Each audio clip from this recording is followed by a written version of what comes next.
Rutgers University is not synonymous with basketball success anymore. But during the 1970s, the State School of New Jersey went 194-87 on the hardwood. The decade was highlighted by the 1975-76 season. The Scarlet Knights won their first 31 games en route to a Final Four appearance.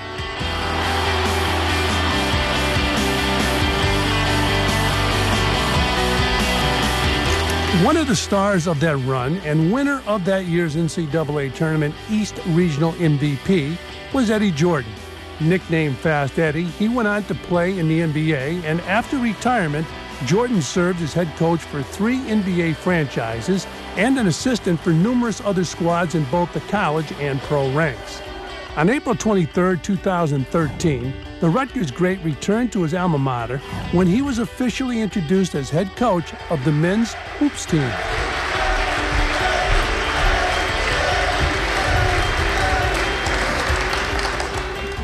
Who searched out Eddie Jordan and said, I want you to coach? Well, Dr. Barchi was very instrumental, our president. As much as people thought it was a week or 2-week process, it really wasn't. You know, I was involved with the Lakers. They had to do some damage control with the media and PR, and when the time was right, I was contacted. I came, met with Dr. Barchi, and everything was done in a night. I'm really honored and blessed to be named the caretaker of our team, of our program, of our university's basketball program. What was your thought process when you had a moment alone thinking about this job? That it's the challenge that I wanted. And I always said, I've been in the NBA for over 20 years. If I ever coach in college, it would only be Rutgers. I'm ready as I'm going to ever be. Hard work, a great work ethic, and knowing how to get along, and knowing how to work together. That's what this program is going to be built on. Hard work and teamwork. The reunion may seem to be the makings of a fairy tale, but this same position that Eddie Jordan coveted wasn't as attractive to many of his peers. Due to the actions of his predecessor, Mike Rice, who was fired because of abusive coaching practices, Jordan's job is no longer just improving the Scarlet Knights' success on the court. He also has to start healing a program inflicted with their own version of a scarlet letter. A dream job, but for some of the kids, they're coming out of, I guess, from what you could see on videotape, a nightmare with Mike Rice. Some of the players took the high road where they said it was okay with Mike Rice, some of his behavior. Mm-hmm. Now, were they victims of the Stockholm Syndrome, where you're with them, you see this, and now you're part of the abuse and you just accept it? Or is it they were just being kind? I just think, as a public, we saw condensed, undiluted film, video of what happened. Right. And from what I pretty much understand, it happened, but it didn't happen every minute like we saw it happen every minute within a 2-minute video. So I thought they just sort of brushed it off. It might have been a situation where that happened and then nothing happened for a week, and then maybe 10 days later it's another confrontation happened or contact or ball thrown. So I guess they were sort of used to it. I don't know, but it's going to be different. In looking at sports, what has gone on over the years? Now, it's not only Rutgers. There's some programs, I'm sure, if you looked at them closely, there's a lot of throwing the ball at the player, not only basketball, football being too rough. Whatever happened to civility, where you say, you know what, do that? Well, I think the pressure means so much. It's so much on coaches, it's so much on the programs, it's so much money involved. And I think the pressure has something to do with it.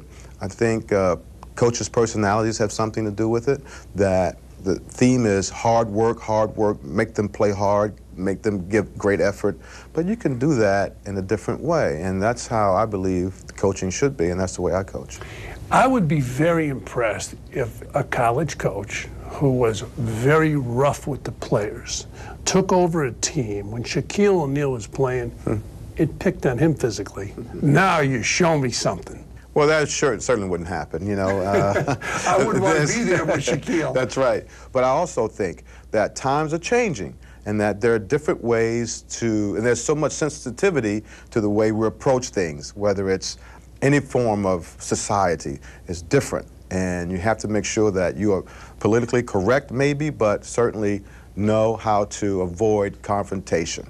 If you watch highlights of games around the country in college, you'll see a coach take a kid and shove him. Can't the coach talk to him? Now, I understand it's a big crowd and there's a lot of money involved. Once you put your hands on a kid, I think all bets are off. The kid has to protect himself physically. And I don't know if that's going to change. I've always had a theme that you compete with composure, and with a lot of emotions running through the players, the coaches, the roller coaster of the flow of the game, the roller coaster flow of the season, that you have to always maintain your composure. And you can't have a clear head unless you have a clear thinking. And you can't do that when you're angry. So the eyes that are going to be on your program, I guess, will be eyes from all over the place now. Is that any concern? No, I'm glad it is. Everybody's eyes are on this program. In my press conference, I said, you know, the Rutgers basketball program was the centerpiece of the disgrace for Rutgers, the entire school. Now, it's got to be the centerpiece of its pride and moving forward. And I'm glad to be the caretaker of that program.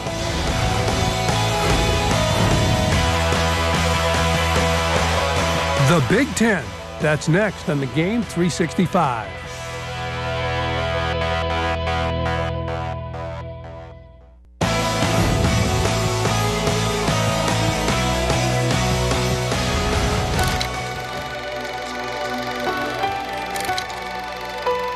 The Rutgers basketball team is in transition mode this season, but even if things go smoothly with new coach Eddie Jordan and the scars of the past are on their way to being forgotten, the second season of the Jordan era will still be one of change.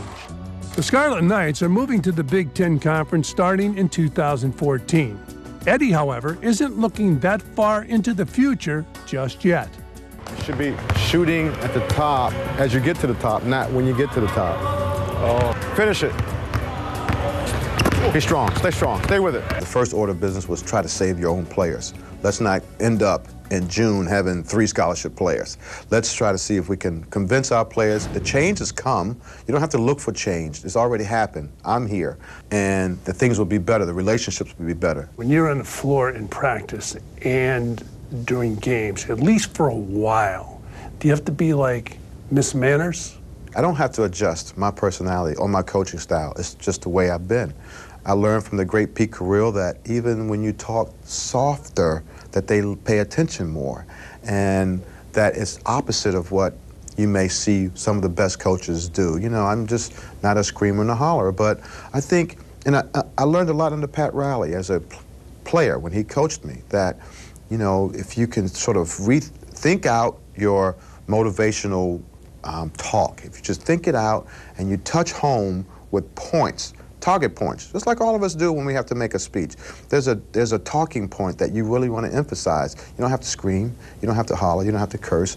Point out those points that they will open their eyes and pay attention to, and I think it works. A microscope is usually on a coach. Is it a much bigger microscope because of you've taken over a program that has dealt with some controversy, especially last year? I'm hoping I have enough good players that everyone's wooing and wilding on what's happening on the court. But yeah, I think that when there comes a moment when things aren't going right and you need to interject a little bit of you know, motivation, or yeah, I think the camera's going to, or the microscope's going to be a little bit on me. But you know, after so many years of coaching that way, the way I do coach, I have no problem with it. I don't have to adjust to make it seem right. It's the way I coach. Eddie plans to use his personal formula for success to dodge the many possible distractions and focus on the only thing he can largely control, execution on the court. Let's get in good habits now in April, and they'll be automatic in November. I think it's my responsibility to win and to attract the excitement. And you're only going to attract excitement when you win. And, you know, everyone's come in and says, we got to do this, we have to do this, I want more of this. But I believe you have to win first, and then you get the excitement back in, and people want to be a part of it. Everybody wants to be a part of a winner. Family on three. 1, 2, 3. Family. All right. How long do you think it'll take? Oh, let's face it, people tend to forget fast today. But how long do you think it'll take for the program? I don't know. I'm going at a day-to-day basis, and I think that's how you achieve. I think if you look too far ahead and say, you know, we're really going to be good in 3 years, then you won't be good your first year. You know, you might not be good your second year. I want to be good today. I want to be good tomorrow. I want to get a commitment from a talented kid by the end of the week, and that's how you go about your business. And we'll go from there. We'll see what happens.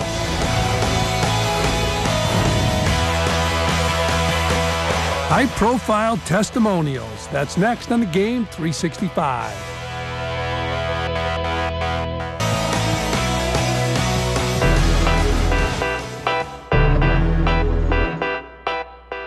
Eddie Jordan is highly regarded at Rutgers University, but there are many that sing his praises from all over the basketball landscape, including one of the best point guards of all time.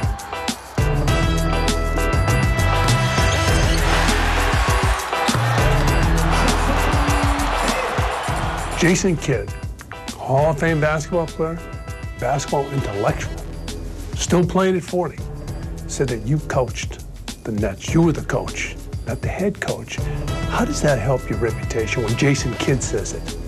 I can always transfer that to recruiting. Everything now is recruiting. Jason Kidd, Kenyon Martin, Kobe Bryant, playing with Kareem, playing with Magic. Maybe the kids don't remember those guys, but certainly the most recent players that I've been involved with, I can always translate that to recruiting. But at the same time, I know that the method that I use worked, and it worked then, and I'm sure it's going to work now. Unlike when he manned the sideline in the professional ranks, Jordan has immense control over who will take the court for him at the Rutgers Athletic Center. By successfully recruiting the types of players that he prefers, Eddie can tailor the team to his style.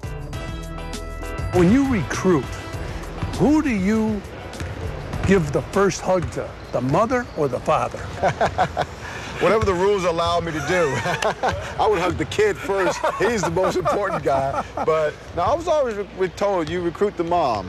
When you promise a kid something, how big can the promise be? That we will provide you this atmosphere. It's up to you to take full advantage of it. We're creating a winning atmosphere where you learn how to play by playing, not just by drills and by talk. You have a great opportunity to have a social life at Rutgers. You can get to New York, Philadelphia, Washington in less than 3 hours either way. And that's what you want to provide. And you always tell him, you have to put in your work on the floor and off the floor. And that's what life is about. I asked the great Bob Cousy, who coached at Boston College, was successful, coaching the pros. I said, why did you give up coaching college? He said, recruiting was going to kill me. Now, with that said, is it that tough? No, I think it's fun. I mean, I think you compete against other great schools, other great coaches. You accentuate the positive at your school. What will a kid hear differently from me that he likes than he will hear from Rick Pitino or Jim Boeheim or any other great coach? What will he hear different from me that will attract him, that makes a difference? And that's competition. And that's what I look for, to get a kid, because you said the things that he liked, and you can actually, provide it for him. Coaches, you mentioned highly successful college coaches. The one thing that you have that they didn't have is you played professional basketball. Is that a step up on most coaches, that, hey, not that you walk in with your uniform on, yeah, but, you have a reputation? Absolutely. I mean, that's something that we will, sell to our kids. I coached on the highest level. I coached different personalities, whether it was Kenyon Martin, who is not easy to coach, but one of the toughest, most effective players in the NBA. Gilbert Arenas, who averaged 30 points a game and did things right under my watch. I was with the Lakers as a player, and I saw what Kareem Abdul-Jabbar, how he went about his job. Magic Johnson, how enthusiastic, and his enthusiasm brought a team together. So all these things that I experienced as a player in the NBA, as a coach in the NBA. All of these experiences, that's why it's great for me to come back. I can put them all now to where I enjoyed my best 4 years of my life. Can you call on one of these guys you've had relationships with and say, can you talk to so-and-so? I'm going out to recruit them. Well, you know what's funny, Fran, is they've been calling me. They've been calling me, I have a kid for you, or good luck. Do you need me to do anything? Other guys, do you have a position on your staff? I would love to work with you. So it's the opposite. And I think just that my personality and the way I went about my business as a player, as a coach, left a sort of a lasting impression. But obviously, it's a really high visible job. It's a position that, going to the Big Ten, the best network in the country, the toughest and the best schools in the country that you're playing against, that attracts people. And because of my relationships, they called me. I don't really have to call anybody. But certainly when it's time to call, I would cash my chips in.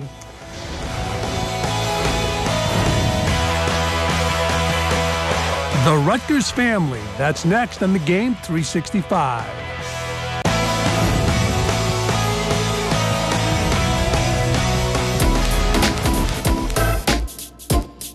With a more diverse basketball experience than most, Eddie Jordan plans to teach all his hoops lessons on the sidelines at Rutgers. But he also intends to impart valuable wisdom he's learned away from the court.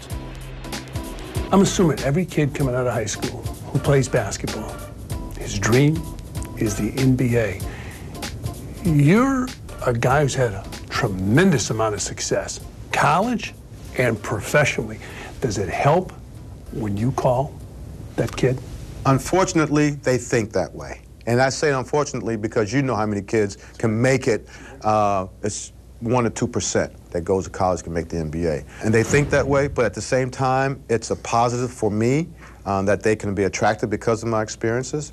And if it so happens that a player has a chance, then I know exactly what you have to do to make the NBA. You know, you've got to continue to work hard, you got to develop your skill set, and you got to give great effort. Well, one of the programs, Kentucky in particular, it's one and done. Is that something, if a kid wants to come one and done, obviously he can play. Mm-hmm. Is that something you embrace or caution about? I'm cautious about that because I think the thought process isn't in the right place. I think you play for your teammates, you play for your school, and that you mature along the way.